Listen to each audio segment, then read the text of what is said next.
Hey guys, welcome back. I hope you're having an amazing day. Let's get right into the stories. The first one is an entitled people story. I lost the use of my legs when I was 18 years old after a bad car accident. It wasn't easy adjusting to life in a wheelchair, but over time I've come to embrace my new normal. I even got myself a pretty sweet set of wheels, a custom painted wheelchair with flashy rims and a sound system. Hey, just because I can't walk doesn't mean I can't still have a cool ride. Most people don't bat an eye at my stylish wheelchair. But then there are the Karens of the world who can't seem to mind their own business. I had the misfortune of dealing with one such Karen during a day out at the mall. I was cruising through the mall, popping some wheelies and just enjoying myself. My wheelchair was bumping my favorite tunes, and I'll admit I was riding around with a big grin on my face.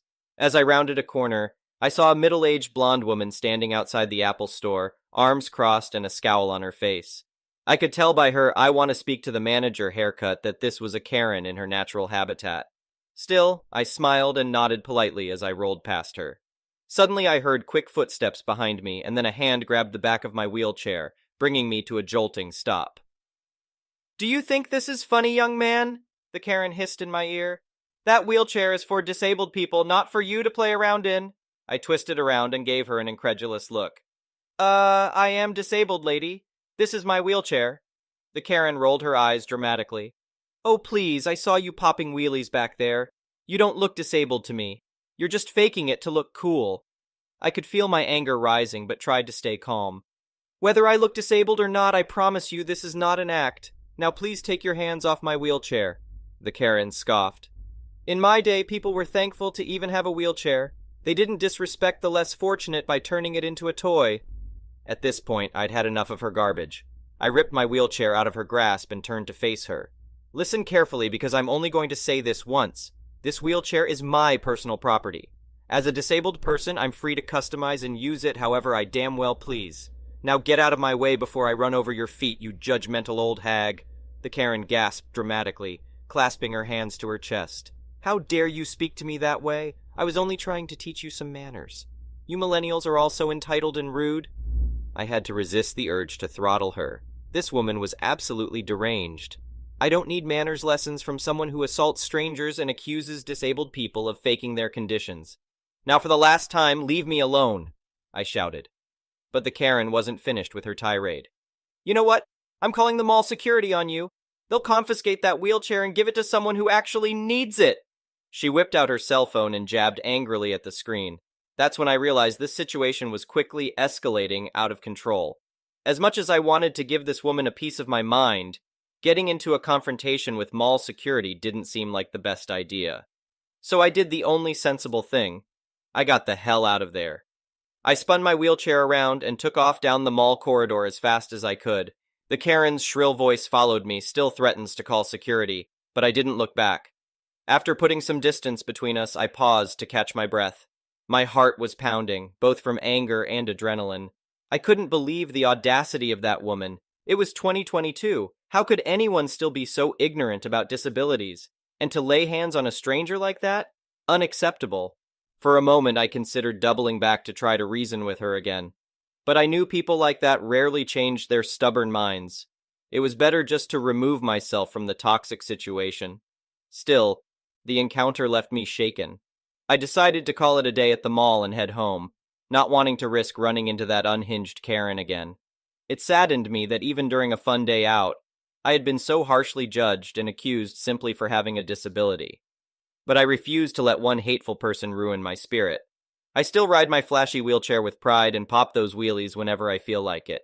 It's my life, my disability, and my choice how I handle it. The Karens of the world will just have to find something better to do than harass innocent disabled folks enjoying themselves. If they don't like it, they can look the other way. Or better yet, take a walk in someone else's wheels before passing judgment. The next one is a pro-revenge story. So, a quick bit of info about me. A really traumatic event happened to me a few years ago, which made my existing depression and anxiety issues 100 times worse. I've been struggling in and out of therapy for the last few years. This year, I finally, with medication and therapy, found a part-time job which is helping my mental health, and I'm improving. Now, because of this, I've had to rely on welfare for a while, as I would be homeless without it subsidizing my rent. Where I live, you must go to appointments with a job provider, which is someone who assists you in getting back into life and the workforce and helps manage disabled people in work. I've had fine experiences with most of them, helping set me up with free psychologists to assist with my illness. Others made phone appointments for me when I was in a bad state, unable to leave the house. Basically, they report to the government what you're doing, so you keep your welfare. In comes HB, heartless idiot. The employees at these facilities change every few months because it's a depressing job dealing with people who are at a low in life. My new assigned job provider. During work one week, I had contracted a nasty cold from a client, and out of respect, I called a few days before my appointment and let her know that I had a cold and couldn't come in until 2 days later when I wasn't contagious. You'll need to get a doctor's certificate for that. In my few years sadly in this system, these appointments were more like checkups rather than a strict system. I understand if I was dodging it, but this wasn't anything of the sort. I explained to her that it wasn't so serious that a doctor would issue a certificate for it, but I could go anyway. I asked her politely to reschedule, but she said, "Come in when you have the doctor's certificate." Okay, it's on. I made a doctor's appointment for 2 days later because it was the soonest I could get. I knew my doctor and knew that he wouldn't stand for this. A German man in his 60s with a firm grasp of common sense. I went in and explained that I needed a doctor's certificate for a cold I had over the weekend early in the week. And he told me, "That is the stupidest thing I have ever heard. If you have a migraine, you call in. You can't come to get a doctor's certificate for it. What a waste of taxpayers' money. I won't bill the healthcare system for this. Give her my card and tell her to call me if she has any issues." So off I went home. I called the job provider's head office and explained how upset I was at how I was treated over the phone and how I didn't really want to go to another appointment as it flared up my anxiety. The head office isn't happy to hear that a system that's supposed to support people, especially those who work and need a little help, is giving someone a hard time. But it doesn't end there.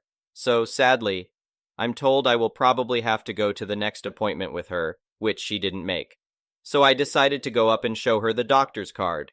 I went in, and the receptionist came up, and I stated my name, asking for the consultant. Now I have a unique last name. It's long and very, very obvious of what religion race it's from. And I overheard them in the office behind saying, "Oh, it's throw away whatever the heck it is, and I'm not happy." I found it horribly rude how they mocked my last name, so I went into the appointment face to face with this woman for the first time. I explained what the doctor said to me, and her face contorted into a grimace. I asked her to reinstate my payments as she had suspended them for marking me absent even though I called to rearrange. She then tells me I have to do full-time work to qualify for no outside activities, aka forced non-paid work. I explained to her my disability with my mental health and how the last consultant I had helped me by organizing a psychologist as I was not ready to transition to full-time work, as I'd only just gotten a part-time job, and I'm still getting used to that. She doesn't want to hear it and tells me that, well, you can do it or you can have your payments canceled, your choice. Okay, now it's on. You're threatening where I live because you have something against me now? I reluctantly agreed to a second appointment, but I knew I wasn't going to go to it. Oh no. I called head office again as soon as I got out of there to let them know how awful I felt that they mocked my last name, as its heritage was very important to me, and how I felt I was being targeted as I'd never had issues previously. I turned up to the next appointment and was met with the manager, holding a transfer form for me. She spoke to me in a very resentful tone and then went on to slander every other job provider. This won't do.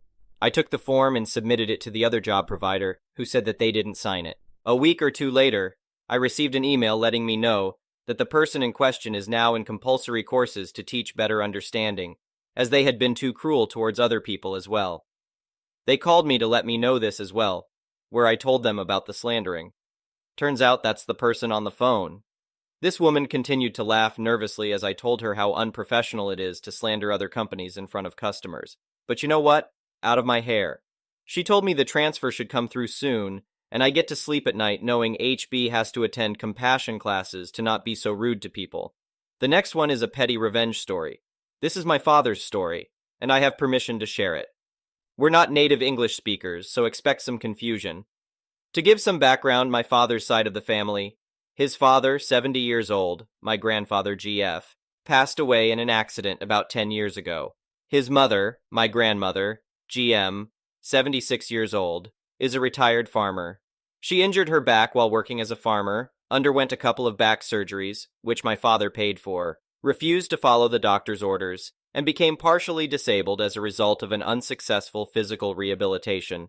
For about 20 years, she lived off her children's income. His oldest brother, my first uncle, 1U, 57 years old, lives with his family and provides almost no financial or practical support to GM, but he lives close to GM and visits on occasion. My father is 56 years old. His younger brother, second uncle, 2U, 54 years old, got divorced because he cheated on his wife. He had a high-paying job but spent all of his money on his mistress's cars and houses. When he ran out of money to spend on his affairs, he took out an extensive loan to buy more things for his girlfriends, but he refused to pay for his own daughter's college fund, by the way, LMAO, and went into debt. 2U and my father hate each other because 2U believes my father is overly critical and demanding about what he does. His youngest sister, my auntie, 48 years old, and her daughter, my cousin, CO, 18 years old, lived with GM. Auntie was also divorced because her husband was abusive. She was the primary caretaker for GF and GM, and she did all of the housework. However, she was also laid off as a result of the pandemics and faced significant debt. In the same year, she ended her own life. My father has provided the majority of their income since he was still in his 20s because he worked in a different town and had a well-paying job.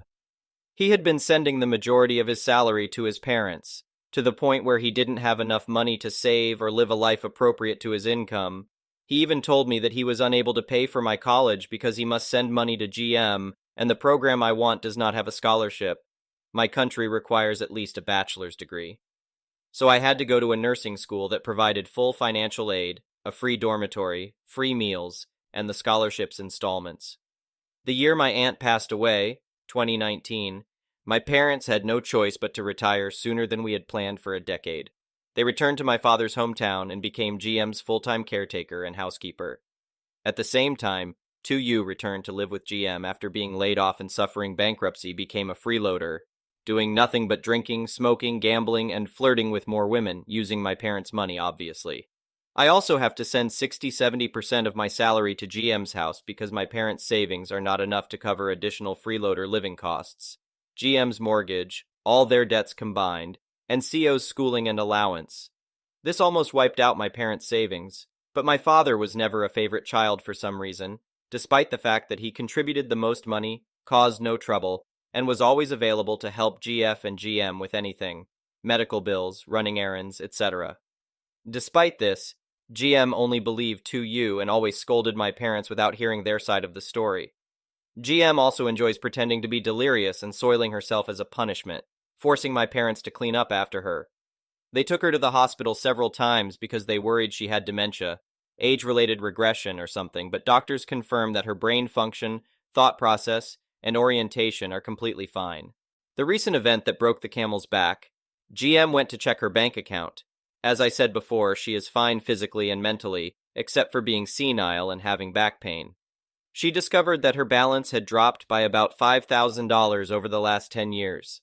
She immediately accused my parents of stealing her money, which they did use, but they tried to explain to GM that they used all of their savings to help pay for her everything, because they're running out of money and no longer have a steady source of income. She became enraged, telling everyone she knew that my parents had stolen her money. So after several years of being free caretakers and housekeepers, my parents decided to move to live in the same town as me, and they paid a large sum of money for a moving service, 500 kilometers, 300 miles, to move every necessary appliance, such as a refrigerator, washing machine, air conditioner, and so on, which my parents had used their money to buy for GM over the years, with them. So GM no longer has any appliances, caretakers, or extra money to spend. I hope her golden childs will be there for her from now on because we're no con. The next one is a malicious compliance story. I was stationed on USS Sunfish, SSN 649, from 1991 to 1995. During the time I was there, the crew complement was 130 men, 14 officers, 12 chiefs, and 104 E6 and below, blue shirts. The boat had 3 telephone lines. Having communicated with some of my friends and colleagues on other boats in mine, and our sister squadron, Submarine Squadron 6 and 8, I knew that some boats had their phone lines designated as COXO, Commanding Officer, Executive Officer, officers and chiefs, and the crew line. On Sunfish, however, the 3 phone lines were simply the 3 phone lines. If the phone rang, you picked it up and got the person asked for or took a message. If you wanted to make a call, you chose whatever line was available. That is until late 1993 when our new navigator, Nav, reported aboard. The Nav is the operations department head and is third in command. The new Nav came equipped with his own great ideas on how things were going to be. One of his ideas included changes to the phone lines, which were under the purview of the operations department. Sunfish joined the cadre of boats with specifically designated phone lines. Per his orders, only the CO, XO, and yeoman, the executive department, were to use the CO/XO phone line. Only officers and chiefs were to use their designated phone lines, and of course the crew had their line. The NAV discussed this policy every single day at muster time. Why? Because everyone rolled their eyes and simply disregarded the new rule. Everyone disregarded the new rule up until he started inspecting. Because, of course, you can't expect much if you're unwilling to inspect. When he saw someone talking on the phone, he'd check what line they were using. Of course, he never checked anyone in the executive department. He bothered the chiefs a bit until the chief of the boat, Command Master Chief, told him to F off and not to talk to his chiefs. The NAV did, however, chew out the officers and blue shirts whenever he caught them using the inappropriate phone for their pay grade. People started grumbling. The NAV stepped up his game soon enough, though, as his phone inspections and ass chewings weren't getting him the quick results he wanted. He had the officers follow his lead. For any calls for blue shirts on the wrong phone line, the caller was directed to call back at the appropriate phone number, then the call was ended. Crap hit the fan. The phones were located in the attack center, AC, yeoman's office, and the wardroom. While many people went to the AC throughout the day, the fire control techs, FTs, and quartermasters, QMs, were the only ones who primarily occupied that workspace. Previous to the new NAV's arrival, they had to listen to that phone ringing constantly all day. With the NAV's new policy, they muted both the COXO and Officer Chief lines. The NAV forbade the crew from muting any phone lines except for the YN in their office, but whenever he asked who muted those lines in the AC, he just got blank stares and shrugs from whoever happened to be there. As soon as he left, the non-blue shirt lines ended up muted again. Nobody ever wants to answer the phone and have to go running all over the boat to find people. But now the crew started doing the same thing as the officers did. If the phone call was for anyone above the pay grade of E6, they simply told them to call back on the correct line and hung up. Suddenly, quite a bit of work was not getting done, messages weren't getting passed, maintenance with our assigned submarine tender was suffering, due to them not knowing anything about our designated phone lines. Of course, not many people were willing to walk up and down all those decks on the tender, then down the pier when they couldn't get through on the phone. The NAV tried to make the cooks, MSS, answer the wardroom phone, as the wardroom was one of their workspaces. The MSS were always busy, and were never good about answering the phones to begin with.